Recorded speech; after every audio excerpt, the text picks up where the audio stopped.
हाय दोस्तों, welcome back to our channel investing with Dhan. दोस्तों, हम यहाँ पर इस वीडियो सीरीज के अंदर डिस्कशन कर रहे हैं कि किस तरीके से आप अपने लिए अच्छे पैरामीटर्स चूज करके लॉन्ग टर्म के लिए सस्टेनेबल स्टॉक्स चूज कर सकते हैं, ऐसे स्टॉक्स जिनमें रिस्क रिलेटिवली कम होगा और रिवॉर्ड के चांसेस ज्यादा होते हैं। दोस्तों, जनरली ऐसे स्टॉक्स को मल्टी बैगर के नाम से बुलाते हैं।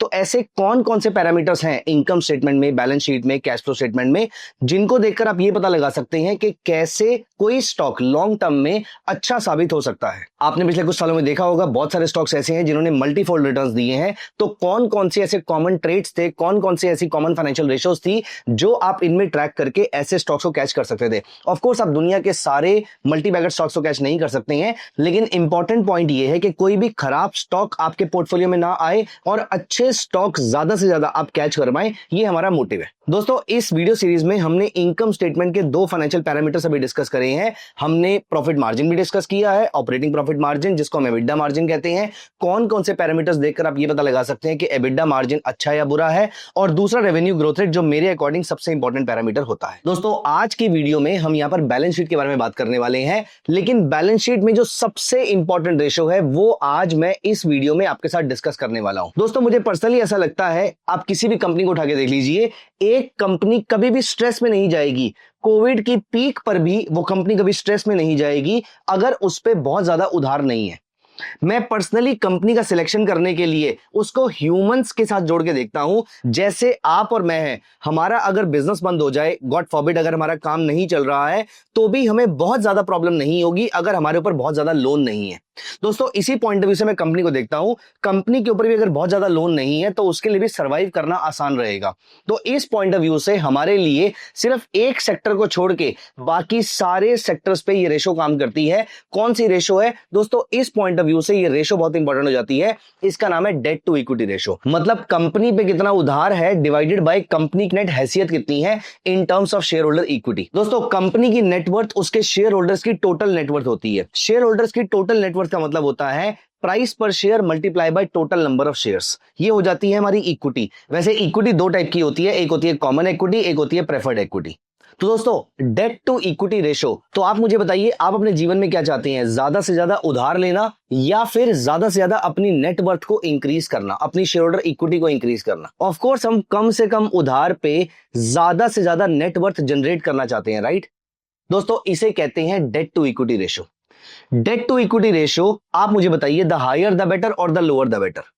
अब यहां पर आई एम वेरी श्योर आपका जो आंसर आएगा वो आएगा द लोअर द बेटर। लेकिन यहां पर मैं आपको दो कॉन्टेक्स्ट देना चाहता हूं गाइस, क्योंकि यही एक कॉमन मिथ है। मैं ये नहीं कह रहा कि lower debt to equity ratio खराब होती है, लेकिन मैं ये कह रहा हूं कि हमें सारे एंगल्स डेफिनेटली पता होने चाहिए। दोस्तों, सबसे पहली चीज हमें यह समझने की जरूरत है कि डेट सस्ता होता है या इक्विटी सस्ती होती है।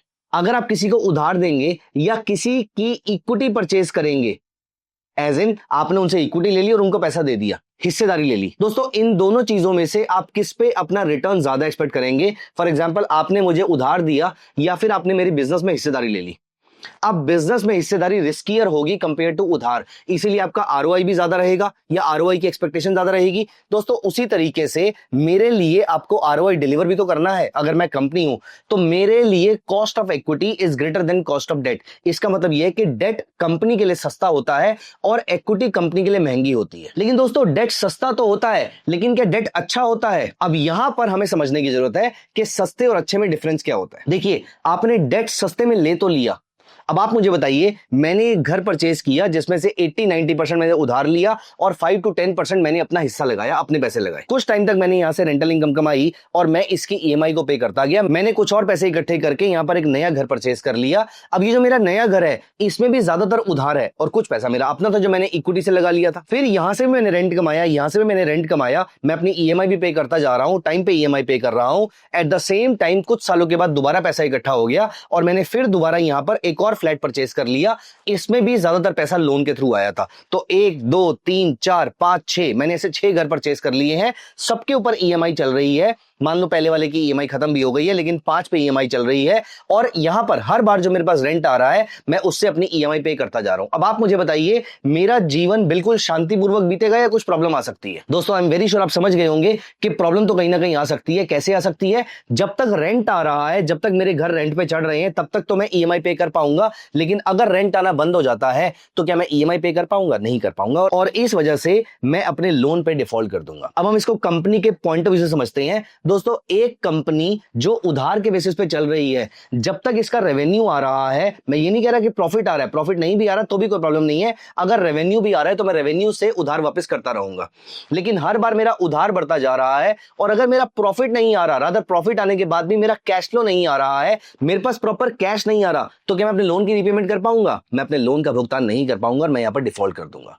अब दोस्तों मैं यहां पर कहना क्या चाहता हूं, मैं यहां पर यह कहना चाहता हूं, प्राइमरी लेवल पर तो हमें यह समझ में आता है कि डेट सस्ता होता है, इसका मतलब डेट ज्यादा हो सकता है। तो जितनी भी कंपनी ज्यादा डेट लेती है वो इस माइंडसेट से लेती हैं कि debt is cheaper than equity, तो मैं कम पैसे पे, मैं कम रेट ऑफ इंटरेस्ट पे उधार लेकर ज्यादा आरओआई जनरेट कर सकती हूं। जैसे आप बहुत सारे ग्रुप ऑफ कंपनीज इंडिया में देखोगे जो हाई डेट रिटर्न कंपनीज है, जिनके पास डेट बहुत ज्यादा है लेकिन उनका ग्रोथ रेट भी फास्टर है। वहीं पर दूसरी कंपनी सेफ्टी चेज करती है, वो रिटर्न चेज नहीं करती है, वो ग्रोथ चेज नहीं करती है। वो ये कहती है कि अगर मैं डेट रीपे नहीं कर पाई तो यहां पर प्रॉब्लम हो सकती है। तो अगर मेरे रेवेन्यू की फोर्सेबिलिटी नहीं है या अगर मेरे रेवेन्यू की फोर्सेबिलिटी डिमिनिश हो जाती है तो यहां पर सबसे बड़ी प्रॉब्लम आती है ऐसी कंपनीज को जो डेट रिटर्न होती है, जिनके ऊपर उधार बहुत ज्यादा होता है। तो यहां पर क्रक्स ऑफ द स्टोरी क्या है? वो ये है कि अगर आपको ज्यादा ग्रोथ चाहिए तो हाई डेट वाली कंपनीज में जाइए, लेकिन इसमें रिस्क भी ज्यादा रहेगा। तो अगर आप हाई रिस्क हाई रिवॉर्ड वाले इन्वेस्टर हैं, अगर आप एग्रेसिव इन्वेस्टर हैं, तो आपको चूज करनी चाहिए ऐसी कंपनीज जिनका डेट ज्यादा होता है, जिनकी डेट टू इक्विटी रेशियो ज्यादा होती है। और अगर आप कंजर्वेटिव इन्वेस्टर हैं, अगर आपको अपने पोर्टफोलियो में ज्यादा रिस्क नहीं चाहिए,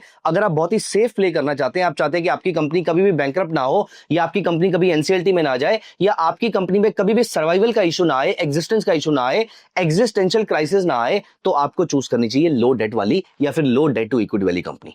तो इनमें से कुछ भी सही या गलत नहीं है, आपको चूज करना है कि आपको चाहिए क्या। अगर आप हाई रिस्क इन्वेस्टर हैं, अगर आप एग्रेसिव इन्वेस्टर हैं, तो हाई डेट टू इक्विटी। अगर आप लो रिस्क लो रिवॉर्ड वाले इन्वेस्टर हैं, तो फिर आपको चूज करनी चाहिए लो डेट टू इक्विटी वाली कंपनी। लेकिन अगर आप हाई डेट टू इक्विटी वाली कंपनी चूज करते हैं, तो आपको साथ में यह भी चूज करना है कि उसका रेवेन्यू ग्रोथ रेट 15% से नहीं, कम से कम 25% से ग्रो करे। आइए ये चीज मैं आपको स्कैनेक्स पे दिखाता हूं। यहां पर मैंने ओपन कर लिया है आपके सामने स्कैनेक्स टर्मिनल, और मैं यहां पर चलता हूं क्रिएट पे। दोस्तों क्रिएट पे मैं दो कंडीशंस डालूंगा, मैं रादर मैं दो स्क्रीनर्स बनाऊंगा। यहां पर सबसे पहली कंडीशन आपको यह चूज करना है कि आप हाई रिस्क इन्वेस्टर हैं या लो रिस्क इन्वेस्टर हैं।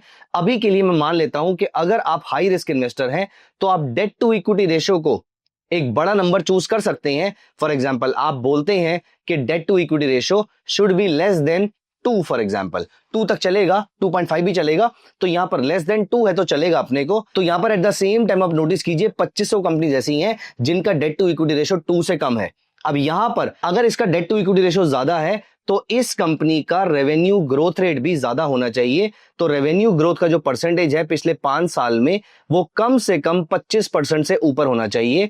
तो यहां पर हम ये कंडीशन डाल देते हैं 25% की।